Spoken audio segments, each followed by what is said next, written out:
This video was sponsored by Card Kingdom. You can visit cardkingdom.com/needsahone or click on the link below to visit their store. This video is also sponsored by Friends and Dragons, a great new mobile game. More on them in a moment. Hi everyone, I'm Needsahone, and today is Friday, and that means it's time for another MTG Top 10, the series where I rank cards based on their historical performance at Magic's highest level of competition. Over the years, I've looked at more than 60 creature types, but Magic has a whole lot of creature types, and there are many more to go, and today we're taking a look at Druids, which are the 20th most plentiful creature type in Magic, and the most plentiful creature type that I've never done an MTG Top 10 on. Before we talk about the best Druids in Magic, let me tell you about Druids in Friends and Dragons, the mobile game that is this video's special sponsor. Friends and Dragons is unique. It's part puzzle game and part turn-based role-playing game. In the end, there are heroes with a variety of different classes who all take different actions and can attack in different ways during each of your turns. During your turn, you move your heroes around and try to find the best way to position them to defeat enemies. Putting a team together with heroes of these various classes and finding the synergies between them is a lot of fun. It's a lot like building a deck in Magic with different cards and colors that go well together. One of the classes in the game is Druid, and Druids are an excellent support class. For example, Windleaf here can allow your heroes to regenerate health. You can take your heroes on all kinds of adventures, including through the game's massive 30-map campaign, co-op, PvP, and more. The game also has some amazing dragon-inspired music, some of which you're hearing right now. If you download Friends and Dragons using the link in the description or by scanning the QR code on the screen and play the game, you can offer your support to the channel without having to spend a dime, and you get to play a really neat free game. You'll also get 1 free summon, 4 days of energy potions, daily free summons, as well as new seasonal summons. Right now, you can also take part in the Chase the Dragon event. You get to fight your way through a bunch of enemies for awesome rewards, and it's designed for new players, so you can start right after the tutorial. If you do decide to play, make sure you join my guild, the Hoopos. Alright, let's talk about Druids in Magic. In Magic, Druids are nature priests who are masters of magic powered by their faith in the natural world. The creature type was originally introduced in Antiquities with Citadel Druid, and it showed up from time to time over the years, including in Odyssey block where there was actually some tribal support for the creature type. But it didn't really become an evergreen creature type until the Grand Creature Type update that came with the release of Lorwyn in 2007. This introduced a race class model for creature types, and since then, Druid has been a pretty common class type, especially for green creatures and creatures who have the elf type as their race. We see several Druids in virtually every new set that releases. The creature type update also retroactively gave Druid to lots of old cards where it made sense. So if you see a card in this video that doesn't actually say Druid on the type line, that's because it has been added retroactively. To be eligible for this video, a card had to have the Druid type or create a Druid creature token. There were 268 cards eligible for this list, and in this video we'll take a look at the 10 that have left the biggest impact on competitive Magic. To be eligible for this video, a card had to have the Druid type or create a Druid creature token. There were 268 cards eligible for this list, and in this video we'll take a look at the 10 that have left the biggest impact on competitive Magic. Before we get started, here's a quick reminder on how I score cards in these videos. A first tier top 8 is worth 2 points. This includes events like Pro Tours and World Championships, and a second tier top 8 is worth 1 point. This includes events like Grand Prix and Magic Online challenges. Alright, let's dive into the list. At number 10, it is Devoted Druid. As we'll see in this list, a whole lot of Druids can tap for mana, which makes sense flavor-wise. Devoted Druid can tap to produce green mana, and you can put a -1/-1 counter on it, which can allow you to produce a whole bunch of extra mana.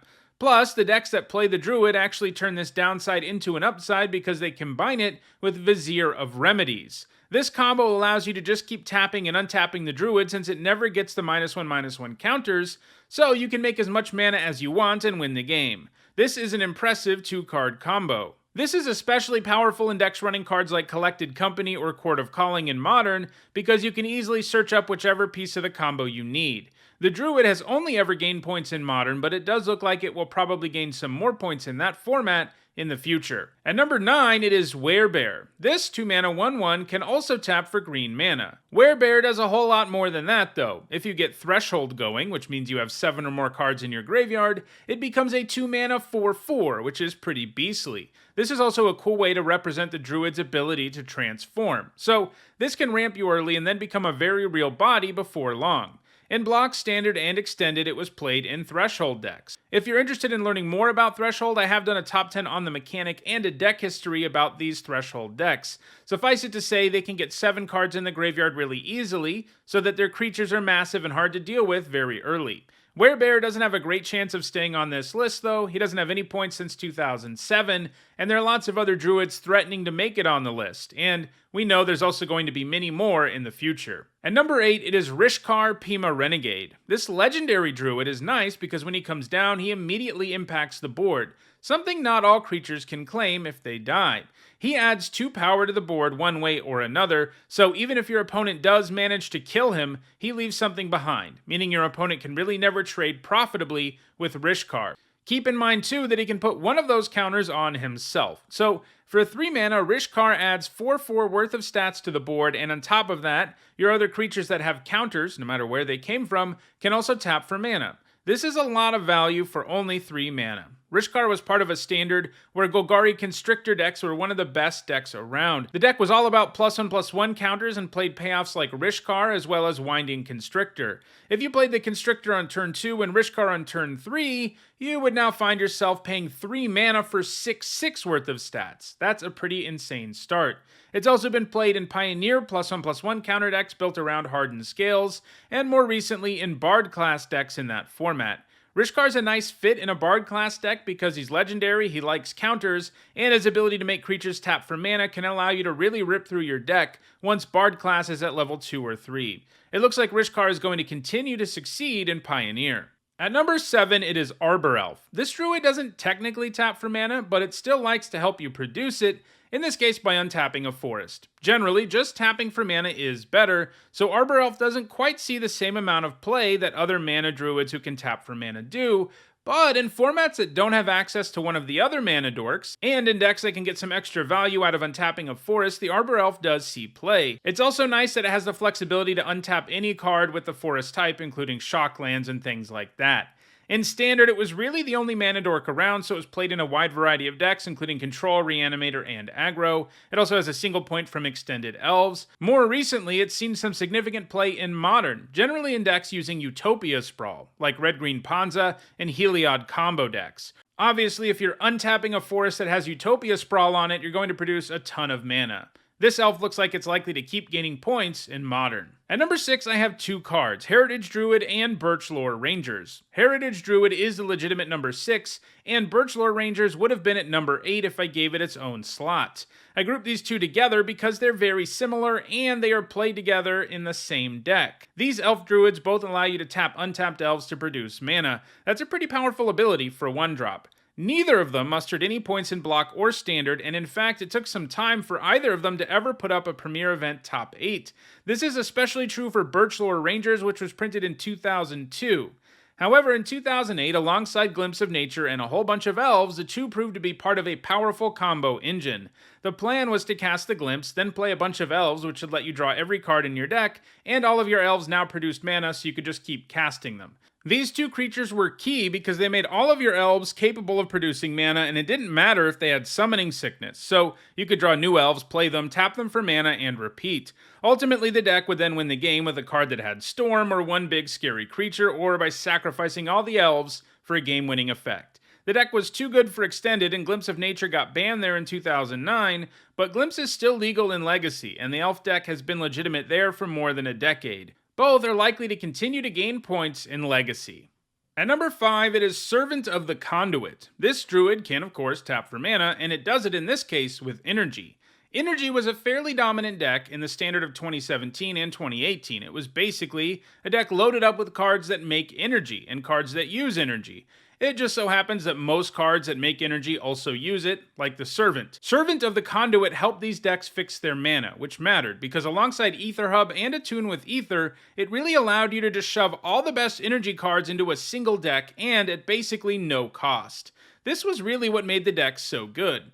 Eventually, the energy deck was nerfed by bans, but even the Servant of the Conduit kept seeing play because decks were still interested in the fixing it could offer. The Servant has never been played outside of Standard, and it seems unlikely that it ever will. Energy was a mechanic restricted to Kaladesh block, and while energy cards were powerful enough for Standard, right now they're not strong enough for formats with larger card pools. Some of the more active cards behind it will inevitably pass it. If you want to know more about the energy deck, that's another one that I have a deck history video for. At number 5, it is Sylvan Advocate, the first Druid on the list that doesn't help you make mana. He does like lands though. This 2-mana 2/3 comes with Vigilance, and once you have enough lands around, he becomes a 4/5 that also buffs your creature lands. The Advocate likely would have seen play in any standard format, but it got an extra boost out of the fact that when it was a 4/5, it could survive one of the main board sweepers in that standard format. Languish. There weren't any other 2-drops who could make that claim. It also didn't hurt that it made your creature lands bigger, and there were many of those in the format.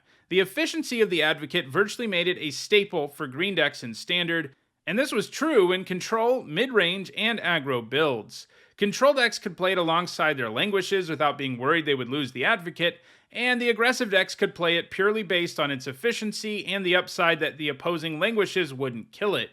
Just to name a few of the decks it was featured in, there was Collected Company, Green-White Token, Sultai Control, Gruul Ramp, and Golgari Constrictor. The Advocate hasn't gained a single point since it left Standard though. Still, it's pretty high up on this list and will probably remain on it for quite a while, but like Servant of the Conduit, it is likely to get passed in the future. At number 3, it is Paradise Druid, another mana-producing druid. It has hexproof while it's untapped, which is a nice thing to have on a creature who can tap for mana. One of the worst feelings you can have is playing your mana dork early in the game and planning ahead to what you're going to do with that mana, and then your opponent promptly lightning bolts your Birds of Paradise. Paradise Druid gets around that, making it much more likely that she will produce mana before getting taken down. She's another card that was virtually a staple in Standard. Decks she was played in include Mono Green, Golgari, Gruul, and Bant, Aggro, Simic, Ramp, Food, Adventure, and Golgari Sacrifice.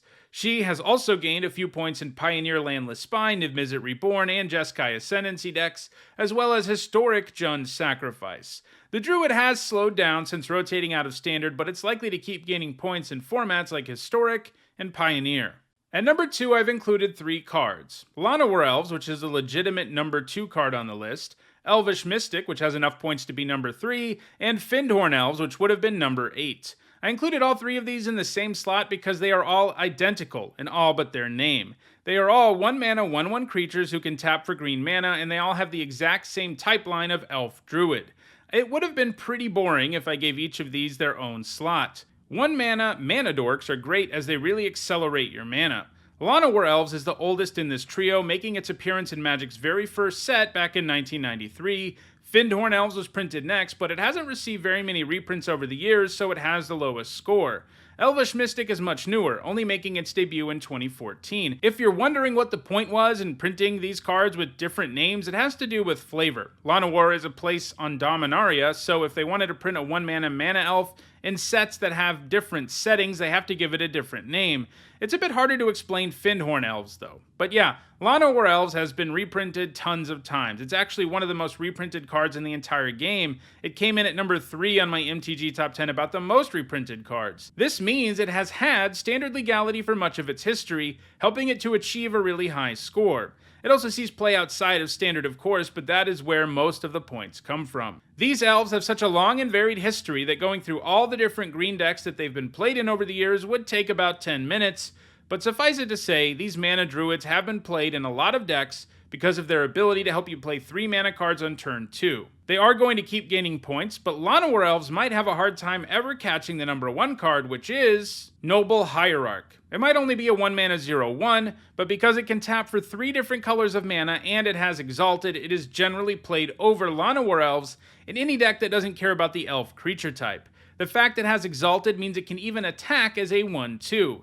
In addition to the fact that it can pump up any other creatures you choose to attack alone with. That's just so much value for 1 mana. While it was of course heavily played in Standard, it's continued to be played a lot in both Modern and Legacy. In Modern, it's pretty much become the mana dork of choice, giving it an absolutely massive score in the format. It's been a key card in decks like Birthing Pod, Humans, and Infect. It's particularly nice in Infect as those decks often attack with a lone Infect creature anyway, so in addition to getting some extra mana to work with, it also makes the opponent gain more poison counters. It also sees play in Legacy Infect. Noble Hierarch is going to continue to gain points going forward, and it's likely to remain in the #1 slot on this list. So those are the 10 Druids that have left the biggest impact on competitive Magic.